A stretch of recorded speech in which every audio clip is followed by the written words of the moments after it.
Do you have a better sense how many gallons a day are being spilled out there? You know, the estimates are still the same. The number that has been used in estimates is about 5,000 barrels per day. 5,000 barrels a day.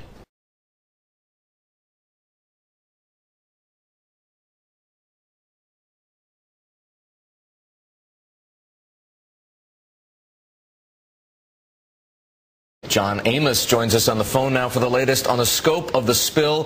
He is the founder and president of SkyTruth, an organization that investigates environmental issues using satellite imagery. John, how big is this spill right now? Well, the satellite image was fairly cloudy, but the parts of the slick that we could see spanned about almost 4,000 square miles. So we've got a major ongoing spill at a rate that SkyTruth estimates is as high as 1.1 million gallons per day.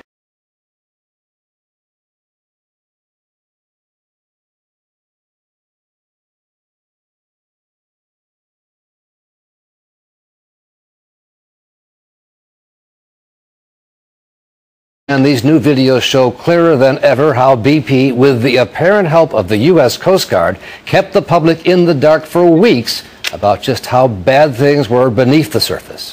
9 days after the explosion, on May 1st, this still picture was the only image the public was given of what was happening underwater. A BP photograph of a broken pipe spewing oil, released by the U.S. Coast Guard. Compare that to the video the Coast Guard and BP had on that day, but did not make public. The video of the broken pipe. Or video of a second much greater oil leak. Or video of a third, even worse torrent of oil spewing into the Gulf of Mexico a day earlier.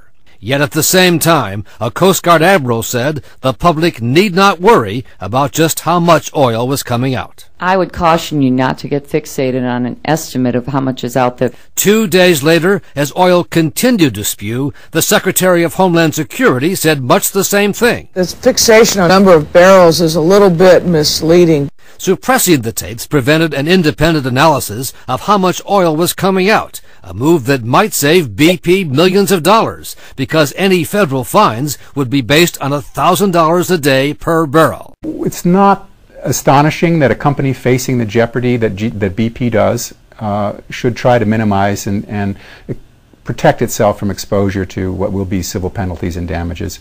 We shouldn't be surprised that a company does that. It is surprising that they are assisted in doing so, at least tacitly, by the information released by the government. If these videos had been released earlier, scientists say it would have been much easier to realize the enormity and urgency of the situation. An accurate casualty report is the key to victory. If the Coast Guard was on a ship that were sinking, they would want to know as accurately and precisely as they could manage and updated as often as they could manage how rapidly water were coming into that ship. Joining me now is John Solomon, one of the country's top investigative reporters and the journalist in residence at the Center for Public Integrity in Washington. One of the things that also came out of these practice drills was a discussion of who owns the tape, the proprietary information they called it. It took almost 3 weeks for BP to release just 30 seconds. A lot had to do with ABC News and the pressure it put on to try to get that tape out. There's a public relations disaster. When you let that tape out and you can see the spewing of that oil, BP does not want that to be the image that people remember. So from a public relations standpoint, they exercised their proprietary information rights and slowed the government down from releasing that tape and preventing all of us from seeing what the White House Situation Room was seeing, that this oil was spewing out in large amounts. And the White House went along with that? Well, that's what we're trying to ask. I think at the end of the day, the White House finally acquiesced to the 30-second piece because they understood the political and media pressure. But it's a good question. Why not sooner? Why? It's been going on for 3 weeks. People have seen this video internally within government almost every day. Why can't the American people see it?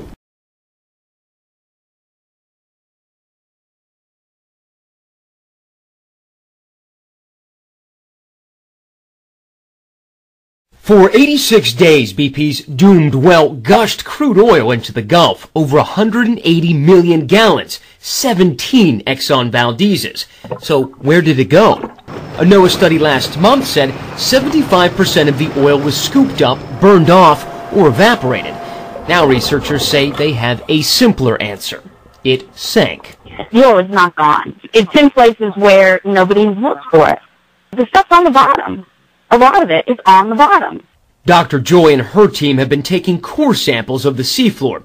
She says they found a field of oil 2 inches thick, spreading as far as 70 miles from the wellhead. We're finding it everywhere. In a statement, the government says it's working with academic scientists to monitor aggressively where the oil is subsurface. But that hasn't always been the case. In May, Joy was part of a team featured on this newscast that discovered giant underwater plumes of oil. At first, the administration demanded they stop talking about the plumes. Ultimately, the government and then BP acknowledged the plume's existence. Do you expect to be hounded because of this discovery as well? Yes, I do. This time also, Joy says she has more research to do, but is convinced the evidence speaks for itself.